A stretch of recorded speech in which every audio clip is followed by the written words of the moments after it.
Hi வணக்கம். So எல்லாரும் எப்படி இருக்கீங்க? இந்த ரீடிங்கில் நாம் என்ன பார்க்க போகிறோன்னா, தேர்ட் பார்ட்டி ரிலேஷன்ஷிப் ரீடிங் தான் பார்க்க போகிறோம். உங்களுக்கும் உங்கள் பர்சனுக்கும் இடையில் ஏதாவது ஒரு தேர்ட் பார்ட்டி டிஸ்டர்பன்ஸாகவே இருப்பாங்க. ஸோ அவங்களுக்கும் உங்கள் பர்சனுக்கும் என்ன மாதிரியான ஒரு சுச்சுவேஷன் போயிட்டுருக்கு, அண்ட் உங்களுக்கும் உங்கள் பர்சனுக்கும் என்ன மாதிரியான ஒரு ஃபீலிங் சுச்சுவேஷன் போயிட்டுருக்கு அப்படிங்கிறத இந்த ரீடிங்கில் பார்க்கலாம். யாருக்கெல்லாம் தேர்ட் பார்ட்டி ஷுவராக இருக்காங்களோ அவங்க மட்டும் இந்த ரீடிங் பாருங்கள். இல்லாதவங்க இந்த ரீடிங்கை ஸ்கிப் பண்ணிடலாம். ஓகேவா? ஷுவராக இருக்கிறவங்க மட்டும் பாருங்கள். ஓகே. அண்ட் யாருக்காச்சும் பர்சனல் ரீடிங் வேணும்னா டிஸ்கிரிப்ஷனில் வந்து நம்பர் போட்டிருக்கேன், எனக்கு வாட்ஸ்அப் பண்ணுங்க. ஸோ ஃபஸ்ட்டு உங்கள் பர்சனுக்கும் உங்களுக்கும் என்ன மாதிரியான ஒரு சுச்சுவேஷன் ஃபீலிங்ஸ் போயிட்டுருக்கு அப்படிங்கிறத பார்க்கலாம். ஸோ உங்கள் பர்சனுக்கு உங்கள் மேலே என்ன மாதிரியான ஒரு ஃபீலிங் இருக்குது அப்படிங்கிற மாதிரி பார்க்கும்போது, சம்திங் இந்த ரிலேஷன்ஷிப்பில் ஒரு விரிசல் ஆர் ஒரு டிஸ்டன்ஸ் போயிட்டுருக்கு அப்படிங்கிற மாதிரி நான் பார்க்குறேன். சடனாக இதில் ஏதோ ஒன்று நடந்திருக்கு அப்படிங்கிற மாதிரி பார்க்குறேன். ஸோ ஃபீலிங்ஸ் வைஸ் பார்க்கும்போது அவங்களுக்கும் உங்கள் மேலே ஏதாச்சும் ஒரு வருத்தங்கள் இருக்கும். ஒரு ஹார்ட் பிரேக்காக தான் அவங்களுக்கு இருக்குது, உங்களுக்கும் அது ஹார்ட் பிரேக்காக தான் இருக்கும் அப்படிங்கிற மாதிரி நான் பார்க்குறேன். ஏதோ ஒரு விஷயம் நடந்திருக்கு, அது ரெண்டு பேரையும் வந்து ஹார்ட் பிரேக்கான ஒரு சுச்சுவேஷனுக்குள்ளே கொண்டு போகுது அப்படிங்கிற மாதிரி நான் பார்க்குறேன். உங்கள் தரப்புலேருந்து பார்க்கும்போதும் நீங்கள் ஒரு மனக்காயம் ஏற்பட்டிருந்திருக்கலாம், ஒரு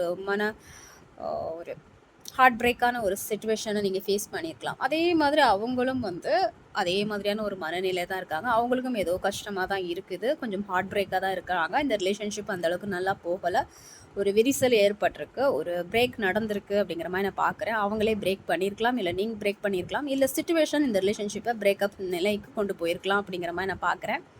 ஸோ கரண்டாக ரெண்டு பேருக்கும் ஒரு மன உளைச்சல் தான் போயிட்டுருக்கு அப்படிங்கிற மாதிரி நான் பார்க்குறேன்.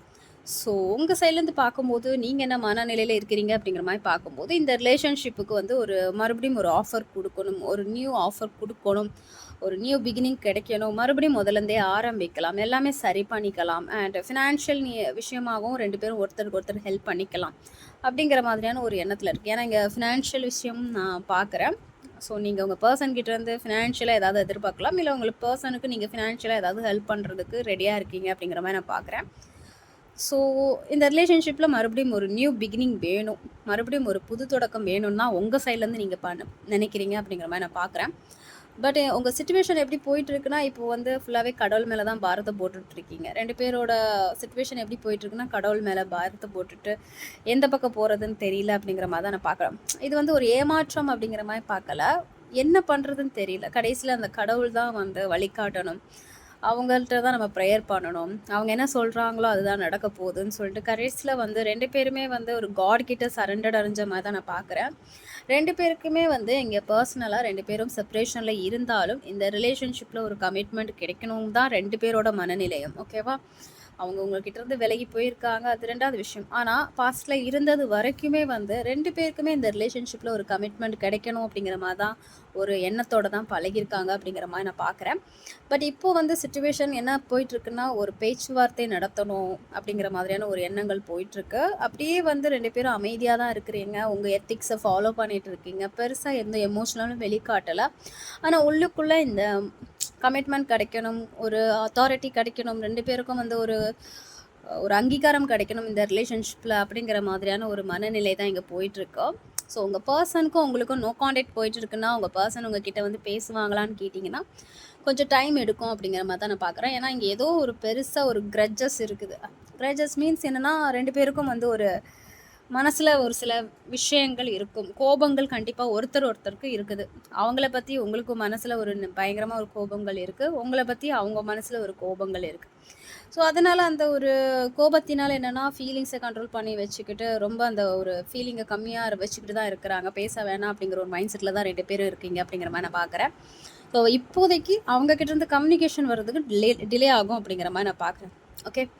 அண்ட் உங்கள் பர்சன் இந்த ரிலேஷன்ஷிப்பை கண்டினியூ பண்ணணும்னு நினைக்கிறாங்களா இல்லையான்னு பார்க்கும்போது, இங்கே உங்களை விட்டு கொடுக்கணும் அப்படிங்கிற ஒரு எண்ணமும் அவங்களுக்கு இல்லை. ஏன்னா இந்த ரிலேஷன்ஷிப்பை விட்டு கொடுக்கக்கூடாது அப்படிங்கிற ஒரு எண்ணம் இருக்குது, உங்களை பிடிச்சி வைக்கணும், மிஸ் பண்ணிடக்கூடாது அப்படிங்கிற ஒரு எண்ணம் இருக்குது. ஓகேவா? ஃபினான்ஷியல் விஷயமாக கூட இங்கே நான் நிறைய விஷயம் பார்க்குறேன். ஃபினான்ஷியலாவோ இல்லை எமோஷ்னலாவோ உங்களை விட்டு கொடுத்துடக்கூடாது அப்படிங்கிற ஒரு எண்ணம் அவங்களுக்கு நிறையவே இருக்குது. அதே சமயத்தில் அவங்க சைட்லேருந்தும் அவங்க எந்த ஒரு எமோஷ்னலையும் உங்களுக்கு கொடுக்குற மாதிரியான ஒரு சுச்சுவேஷனில் இல்லை அப்படிங்கிற மாதிரி நான் பார்க்குறேன். ஸோ இது 2 விஷயம் நான் பார்க்குறேன். உங்களை இழந்துடவும் கூடாது, அதே சமயத்தில் நானும் எதுவும் பண்ண முடியாது இப்போது அப்படிங்கிற மாதிரியான ஒரு மனநிலையில் தான் அவங்க இருக்கிறாங்க. உங்கள் சைட்லேருந்து பார்க்கும்போது எக்ஸாக்டாக தெரியுது இந்த ரிலேஷன்ஷிப் சக்ஸஸ் ஆகணும் அப்படிங்கிற மாதிரியான ஒரு மனநிலை உங்களுக்கு இருக்குது. ஆனால் நீங்களும் கிட்டத்தட்ட அதே மைண்ட் செட்டில் தான், நான் இறங்கி வரமாட்டேன் அப்படிங்கிற ஒரு மைண்ட் செட்டில் தான் நீங்களும் இருக்கிறீங்க. ஸோ நான் இறங்கி வரமாட்டேன், மற்றபடி இந்த ரிலேஷன்ஷிப் சக்ஸஸ் ஆச்சுன்னா ஓகே அப்படிங்கிற மாதிரியான ஒரு மைண்ட் செட்டில் நீங்கள் இருக்கிறீங்க. ஸோ போத் 2 பேருக்கும் வந்து ஏதாச்சும் ஒரு ஈகோ இஷ்யூஸ் இருக்கும் அப்படிங்கிற மாதிரி நான் பார்க்குறேன். நானும் வந்து இறங்கி வரமாட்டேன், போதும் அப்படிங்கிற மாதிரியான ஒரு மனநிலை. உங்கள் பர்சனுக்கும் அதே மாதிரியான ஒரு மனநிலையாக இருக்கலாம், இல்லை சிச்சுவேஷன் வேறு மாதிரி இருக்குது அப்படிங்கிற பட்சத்தில் அவங்க அப்படி இருக்கலாம் அப்படிங்கிற மாதிரி நான் பார்க்குறேன். ஏன்னா அவங்கள விட்டு கொடுத்துடக்கூடாது அப்படிங்கிற ஒரு எண்ணமும் அவங்களுக்கு இருக்குது. அதே சமயத்தில் அவங்களால எதுவுமே பண்ண முடியாத ஒரு சூழ்நிலை அவங்க இருக்காங்க, ஏதோ மனசை கல்லாகிட்டு இருக்காங்க அப்படிங்கிற மாதிரி நான் பார்க்குறேன். ஓகேவா? ஸோ உங்கள் பர்சன் வந்து இந்த ரிலேஷன்ஷிப்பில் இன்னும் லவ் இருக்குதா அப்படிங்கிற மாதிரி கேட்டிங்கன்னா எஸ், கண்டிப்பாக இருக்குது. உங்கள் பர்சன் இந்த ரிலேஷன்ஷிப்புக்காக நிறைய எஃபோர்ட் போட்டிருக்காங்க. அந்த விஷயம் அவங்களுக்கு புரியுது. கண்டிப்பாக நிறைய விஷயங்கள் எண்ணி பார்க்குறாங்க, திங்க் பண்ணுறாங்க. இந்த ரிலேஷன்ஷிப்புக்காக நம்ம எவ்வளோ எஃபோர்ட் போட்டிருக்கோம், எவ்வளோ வெயிட் பண்ணியிருக்கோம், எவ்வளோ இழந்திருக்கோம், எவ்வளோ சாக்ரிஃபைஸ் பண்ணியிருக்கோம். ஸோ அந்த எண்ணங்கள் இன்னுமே உங்கள் பர்சனுக்கு கண்டிப்பாக இருக்கும். அந்த லவ் எனர்ஜி இருக்குது, அந்த ஏக்கங்கள் இருக்குது, எவ்வளோ தியாகம் பண்ணியிருக்கோம் அப்படிங்கிற ஒரு எண்ணம் அவங்களுக்கு கண்டிப்பாக இருக்கும். என்னென்னா அங்கே எமோஷ்னல் அப்படிங்கிற மாதிரி பார்க்குறதோட நான் நிறைய இந்த ரிலேஷன்ஷிப்புக்காக எஃபோர்ட் போட்டிருக்கேன் அப்படிங்கிற ஒரு எண்ணம் வந்து அவங்களுக்கு கண்டிப்பாக இருக்கும் அப்படிங்கிற மாதிரி நான் பார்க்குறேன். ஓகேவா? ஸோ அந்த ஒரு எஃபோர்ட் விஷயங்கள் இங்கே அதிகமாக இருக்குது அப்படிங்கிற மாதிரி நான் பார்க்குறேன். 2 சைட்லேருந்தும் எஃபோர்ட் அதிகமாக போட்டிருக்கீங்க. மெயினாக உங்கள் பர்சன் சைட்லேருந்து ஏதோ எஃபோர்ட் இருக்குது அப்படிங்கிற மாதிரி தான் நான் பார்க்குறேன். அதை அவங்க திங்க் பண்ணுறாங்க, ஏங்குறாங்க, அதை பற்றி திங்க் பண்ணுறாங்க அப்படிங்கிற மாதிரி தான் நான் பார்க்குறேன். ஸோ ஃப்யூச்சரில் இந்த ரிலேஷன்ஷிப் எப்படி இருக்கும்னு பார்த்தீங்கன்னா கொஞ்சம் ஒரு வெயிட்டிங் பீரியடாக தான் இருக்கும். ஒருத்தர் மனசில் அந்த அன்பு இருக்கும், ஆனால் என்னென்னா அப்பவும் ஒரு வெயிட்டிங் பீரியடாக தான் போயிட்டுருக்கோம். 2 பேரும் அவங்கவுங்க லைஃப்பில் வந்து கொஞ்சம் கான்சன்ட்ரேட் பண்ணுவீங்க, கரியரை கான்சன்ட்ரேட் பண்ணுவீங்க.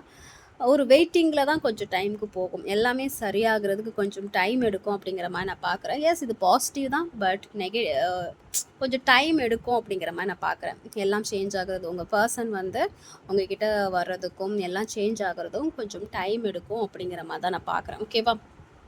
ஸோ இது வந்து உங்களுக்கும் உங்கள் பர்சனுக்குள்ள சிச்சுவேஷன். நெக்ஸ்ட் வந்து உங்கள் பர்சனுக்கும் அந்த தேர்ட் பார்ட்டிக்கும் எப்படி போயிட்டுருக்கு அப்படிங்கிறத பார்க்கலாம். ஸோ உங்கள் பர்சனுக்கு அந்த தேர்ட் பார்ட்டி மேலே என்ன ஃபீலிங் இருக்குது அப்படிங்கிற மாதிரி பார்க்கும்போது பெருசாக என்னென்னா 2 பேரும் வந்து ஒரு ஃப்ரீடமாக தான் இருக்காங்க அப்படிங்கிற மாதிரி நான் பார்க்குறேன். ஃபீலிங்ஸ் வைஸ் பார்க்கும்போது என்னென்னா ரொம்ப லக்ஸரியான ஒரு பர்சன் அப்படிங்கிற மாதிரியான ஒரு ஃபீலிங் இருக்கலாம், இல்லை ரொம்ப அந்த ஒரு இண்டிபெண்டடான ஒரு பர்சனாக இருக்கிறாங்க அப்படிங்கிற மாதிரியான ஒரு ஃபீலிங் இருக்கலாம். ஓகேவா? உங்கள் பர்சனுக்கு அந்த தேர்ட் பார்ட்டியை பார்க்கும்போது ரொம்ப அந்த ஒரு ஃப்ரீடமாக இருக்கக்கூடிய ஒரு பர்சன் மாதிரி தான் அவங்க பார்க்குறாங்க. எமோஷ்னலி பார்க்கல, ஒரு ஃப்ரீடமாக இருக்காங்க, எப்போ எங்கே வேணாலும் போவாங்க, எப்போ என்ன செலவு பண்ணாலும் பண்ணுறாங்க. இந்த மாதிரியான ஒரு பர்சனாக தான் உங்கள் பர்சன் அந்த தேர்ட் பார்ட்டியை பார்க்குறாங்க. இதே அந்த தேர்ட் பார்ட்டி உங்கள் பர்சன் மேலே என்ன மாதிரியான ஒரு ஃபீலிங் வச்சுருக்காங்கன்னா அவங்க எமோஷ்னலி வந்து கொஞ்சம் வெளியே போயிட்டு இருக்காங்க அப்படிங்கிற மாதிரி தான் இருக்குது. எமோஷ்னலி உங்கள் பர்சன் கூட கனெக்ட் ஆகலை, கொஞ்சம் விட்டு விலகி தான் போயிட்டுருக்காங்க, இல்லை எங்கேயாச்சும் ட்ராவல் பண்ணுறாங்க, உங்கள் பர்சனை விட்டு கொஞ்சம் கடந்து போகிறாங்க, ஒரு டிஸ்டன்ஸ் இருக்குது அப்படிங்கிற மாதிரி தான் நான் பார்க்குறேன். ஏன்னா 2 பேருக்குள்ளே இருக்கிற சிச்சுவேஷன் வந்து அந்தளவுக்கு நல்லா இல்லை.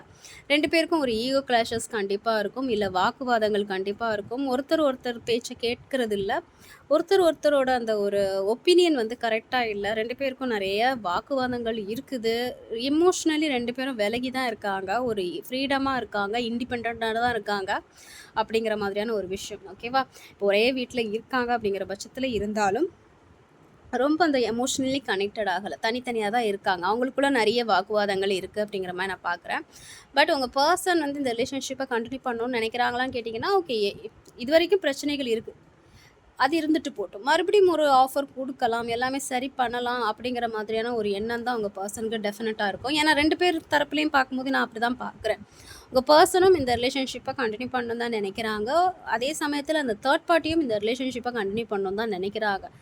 என்ன தான் அவங்க 2 பேருக்குள்ள ஒரு எமோஷனல் டிஸ்டன்ஸ் இருந்தாலும், வாக்குவாதங்கள் இருந்தாலும், இன்னொரு ஆப்பர்ச்சுனிட்டி இந்த ரிலேஷன்ஷிப்புக்கு குடுக்கணும் அப்படிங்கிற மாரி தான் அவங்க நினைக்கிறாங்க. அந்த தேர்ட் பார்ட்டி மதரா இருக்கட்டும், சிஸ்டரா இருக்கட்டும், இல்ல எக்ஸா இருக்கட்டும், யாரா வேணாலும் இருக்கட்டும். பட் சிச்சுவேஷன் நல்லா இல்ல. ஆனா மறுபடியும் இத வந்து சரி பண்ணணும், ரீயூனியன் ஆகணும், ஒரு ஆஃபர் குடுக்கணும் தான் 2 பேரோட எண்ணமும் அதே மாதிரியா தான் இருக்குது. ஓகே.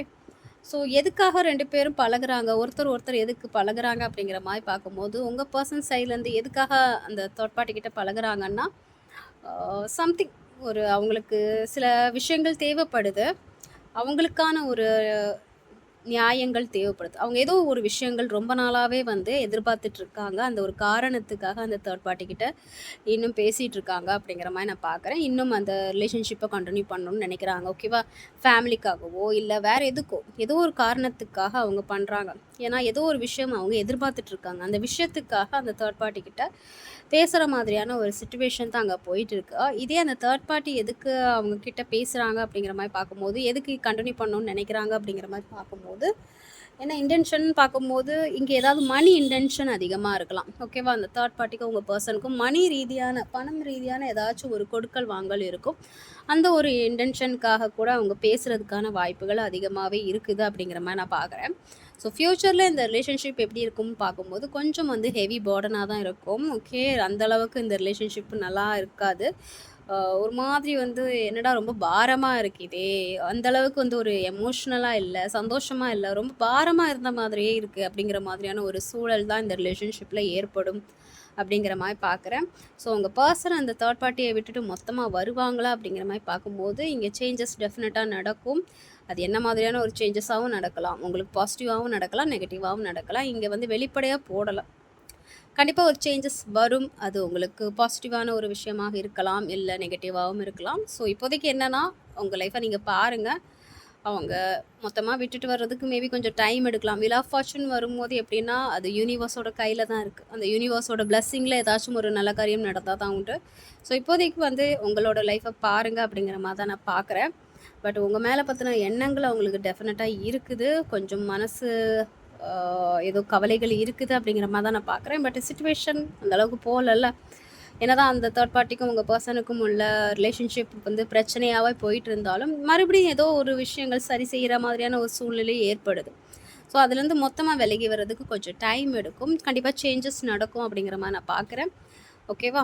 இதான் வந்து உங்களுக்கான ரீடிங். உங்க பெர்சனுக்கும் உங்களுக்கும் அந்த தேர்ட் பார்ட்டிக்கும் என்ன மாதிரியான ஒரு சிச்சுவேஷன் போயிட்டு இருக்குது அப்படிங்கிறத பார்த்தோம். இது வந்து ஜென்ரல் ரீடிங். யாருக்கு பொருந்ததோ அவங்க மட்டும் எடுத்துக்கோங்க. பொருந்தாத விஷயத்த விட்டுறலாம். ஏன்னா எல்லாருக்கும் பொருந்தாது. ஓகேவா? யாருக்காச்சும் ஒரு கிளாரிட்டி வேணும். என் லைஃப்ல என்ன நடக்குது?